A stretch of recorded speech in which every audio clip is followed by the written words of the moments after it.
ఎక్కబోతోంది. And అన్నయ్యగా ఇందులో అచ్యుత్ పాత్ర నారా రోహిత్ చేశారు. అండ్ ఆనంద్ పాత్ర శౌర్య చేశారు. అండ్ వీళ్ళిద్దరికీ ఒక ఇల్లు ఉంటుంది, ఉమ్మడి ఆస్తి. అండ్ ఆ ఇంటి పైన అద్దెకి దిగే అమ్మాయి కింద జోత్స్న అంటే రెజీనా చేశారు పాత్ర.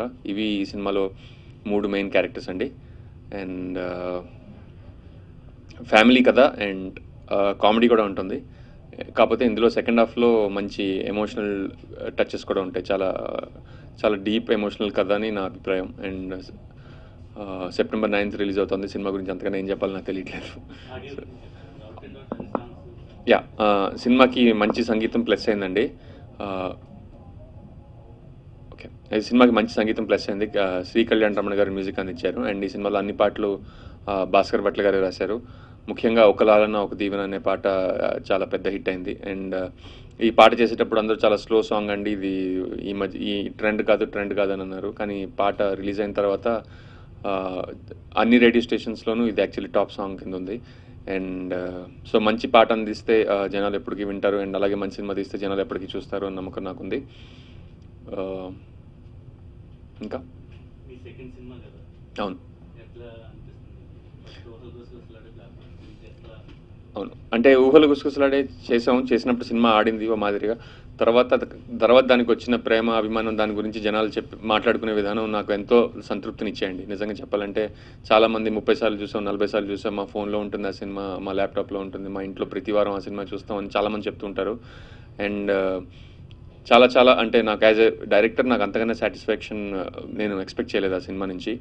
అండ్ నేను డైరెక్టర్ని కావడంతో నా సినిమా నేనే రాసుకోవాలి, ప్లస్ ఐ మీన్ యాక్టర్ కూడా కాబట్టి మధ్యలో చాలా ప్రాజెక్ట్స్ చేశాను. కంచె, నాన్నకు ప్రేమతో, ఆ జెంటిల్మెన్.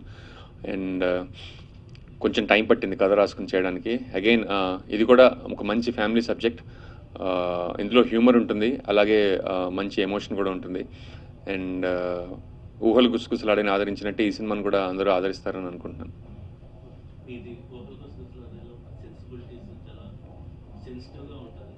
అవును,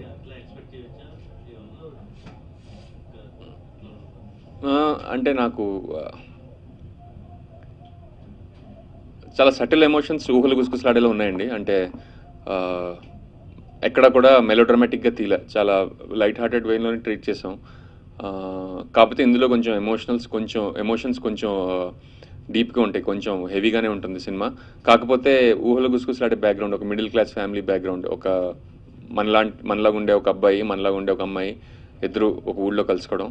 ఇది కూడా అదే మిడిల్ క్లాస్ ఫ్యామిలీ. అండ్ మనలాగా అనిపించే ఇద్దరు అబ్బాయిలు ఒక ఇంట్లో ఉండడం. అండ్ సేమ్ అంటే సెన్సిబిలిటీస్ అయితే మిడిల్ క్లాస్ సెన్సిబిలిటీసే ఉంటాయండి.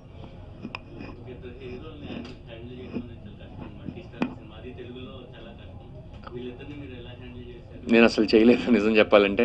కాకపోతే కథ చెప్పినప్పుడు భయపడ్డాను. ఇద్దరు హీరోలు ఉన్నారు, వీళ్ళిద్దరూ ఒకరికొకరు పడపోతే ఎలాగా, అండ్ ఈగోలు వస్తే ఎలాగా, అండ్ వాళ్ళ పాత్ర ఎక్కువైందని వీళ్ళ పాత్ర ఎక్కువైందని వాళ్ళు ఫీల్ అయితే ఎట్లా అని నేను చాలా ఆలోచించాను.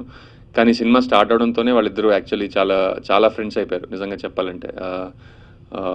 ఎప్పుడు నవ్వులు మీకు మేకింగ్ వీడియో చూస్తే వాళ్ళిద్దరు నవ్వులు కంట్రోల్ చేయడం చాలా కష్టమైంది. సో లక్కీలీ నాకు ఒక రెస్పాన్సిబిలిటీ అయితే వాళ్ళిద్దరే తీర్చేశారు. అవును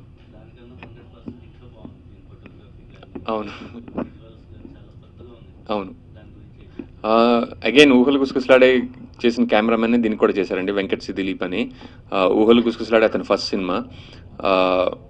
కాకపోతే ఊహలు గుసగుసలాడేలో కొంచెం ఎక్స్పాన్స్ ఉంది, ఒక వైజాగ్, ఒక బీచ్, అండ్ బయటికి వెళ్ళి వాళ్ళిద్దరూ అరకు వ్యాలీలో సైకిల్ తొక్కడం. So it has beautiful photography. And ఈ సినిమాకి వచ్చిన ఛాలెంజ్ ఏంటంటే ఇదంతా మోస్ట్లీ ఒక ఇంట్లో జరిగే కథ. అండ్ ఒక ఇంట్లో కథని మనం ఎంత బాగా చూపించడం విజువల్గానే చాలా కష్టం. అండ్ నాకు ఈ సినిమాకి ఐ థింక్ కెమెరామెన్ చాలా మంచి ప్లస్ అని నేను అనుకుంటున్నాను.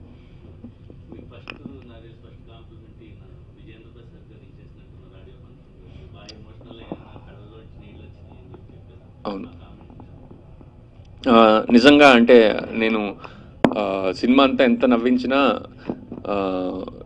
సినిమాలు ఆడవండి. చాలామంది సినిమా బిగినింగ్ నుంచి ఎండ్ వరకు ఓన్లీ నవ్వించడానికి ట్రై చేసామండి, కథలో ఎమోషన్ లేదు, ఓన్లీ మీ నవ్వులు అంటారు. కానీ కథలో ఎమోషన్ ఏందే, ఆ నవ్వులు they have no value.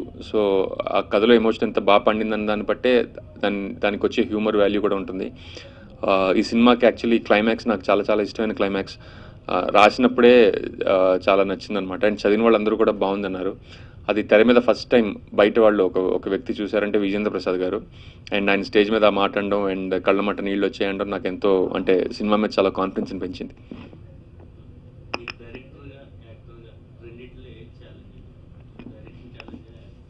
Actually ఏది ఎక్కువ ఛాలెంజ్ అయితే సాటిస్ఫాక్షన్ కూడా దానికే ఉంటుందండి. నిజంగా చెప్పాలంటే ఊహలు గుసగుసలాడే చాలా చాలా ఇంపాక్ట్ క్రియేట్ చేసింది. నా సినిమా నేను చెప్పుకోవడం కాదు కానీ నాకు ఇప్పటికీ దాని గురించి చాలా మెయిల్స్ వస్తూ ఉంటాయి. చాలామంది చాలా they love that film. And ఒక డైరెక్టర్గా నాకు చాలా సాటిస్ఫాక్షన్ మిగిల్చింది. అలాగే ఐ థింక్ డైరెక్షన్ అనేది చాలా ఛాలెంజింగ్ రెస్పాన్సిబిలిటీ. అలాగే దానికి వచ్చే రివార్డ్ కూడా అంతే సాటిస్ఫైయింగ్గా ఉంటుంది అనిపిస్తుంది. ఓకేనండి. సాయి గారి గురించా?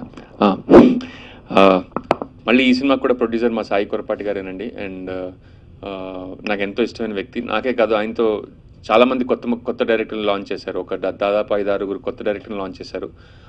ప్రతి డైరెక్టర్ కూడా ఆయనతో మళ్ళీ పనిచేయాలని ఎంతో ఉత్సుకతతో ఉన్నారనమాట. అండ్ ఒక డైరెక్టర్ని బ్యాక్ చేసే ప్రొడ్యూసర్ ఆయన. నాకు ఊహలు గుసగుసలాడే నుంచి ఆయన చాలా సపోర్ట్ ఇచ్చారు. ఈ సినిమాకి చాలా సపోర్ట్ ఇచ్చారు. అలాగే త్వరలో ఆయనతో నేను 3వ సినిమా కూడా కమిట్ అయ్యాను. Wonderful human being. అండ్ ఈ మధ్య కొన్ని సినిమాలు బాగా ఆడక ఆయనకి ఫైనాన్షియల్గా దెబ్బ తగిలింది, అందరికీ తెలిసిందే. కానీ he still going strong and మంచి మంచి సినిమాలు ఇంకా చేయడానికి ఆయన రెడీగా ఉన్నారు. అండ్ కథను నమ్మే ప్రొడ్యూసర్కి ఎప్పుడు మంచిగా జరుగుతుందని నాకు తెలుసు. సో డెఫినెట్లీ మంచి విజయాన్ని అందుకుంటారు త్వరలో నేను అనుకుంటున్నాను.